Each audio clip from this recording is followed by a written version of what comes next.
اتم سوال دی چې توحید الوهیت څه ته ویل کیږي؟ جواب: توحید الوهیت دې ته ویل کیږي چې صرف او صرف دا یو الله سبحانه و تعالی عبادت وکړي، دا سره په عبادت کې هیڅوک نه شریکي، صرف او صرف دا هغه الله سبحانه و تعالی بندگی وکړي د بل چانه. مثلا که مونږ کې، که زکات ورکې، که حج کې، او دغه شانتی روجی نیسی، ذبح کې، نظر او نیاز کې، منښت کې، دا ټول به صرف د الله د پاره کې، د الله په نوم به کې، د بل اچا د پاره به نه کې. ټول عبادتونه صرف او صرف د الله د پاره کول، دې ته توحید الوهیت ویل کیږي. او دا هغه الله سره په دې کې هیڅوک نه شریکول، صرف خاص د یو الله د پاره کول، دا توحید الوهیت دی.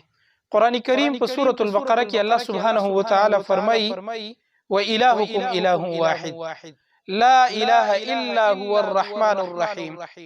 ستاسو د عبادت لایق صرف یو ذات دی، ستاسو الہ صرف یو دی. وإلهكم إله واحد، صرف یو الہ دی، إله واحد، یو ذات دی الہ، دا هغه الله صرف بندگی کیږي د بل چانه. لا اله الا هو الرحمن الرحیم. او دا هغه نه ما سوا بل څوک د عبادت لایق نشته. که تاسو د بل چا عبادت کوئ نو بل څوک د عبادت لایق نشته، صرف هغه یو ذات دی، هغه یو الله دی، هغه یو الہ دی، هغه صرف د عبادت لایق دی. نو دا هغه یو الله عبادت پکار دی. الرحمن چې هغه رحمان ذات دی، الرحیم هغه رحیم دی، ډیر زیات به حد مهربان ذات دی. نو د دې د وجنه توحید الوهیت دا شو چې ټول عبادتونه به صرف او صرف د هغه یو الله سبحانه و تعالی د پاره کیږي، د بل چا د پاره نه. حدیث کې راځي نبی کریم صلی الله علیه وسلم فرمایي، د صحیح بخاری او د صحیح مسلم حدیث دی. نبی کریم صلی الله علیه وسلم چې کله معاذ ابن جبل رضی الله تعالی عنہ یمن ته لیږل، نو اولنی خبره ورته دا کړی و، ورته فرمایل: فلتکن اول ما تدعوهم الیه. اولنی دعوت چې ته د خلک هغه ته راغواړې او دعوت ورکې، نو د دې خبرې دعوت به ورکې شهادت ان لا اله الا الله.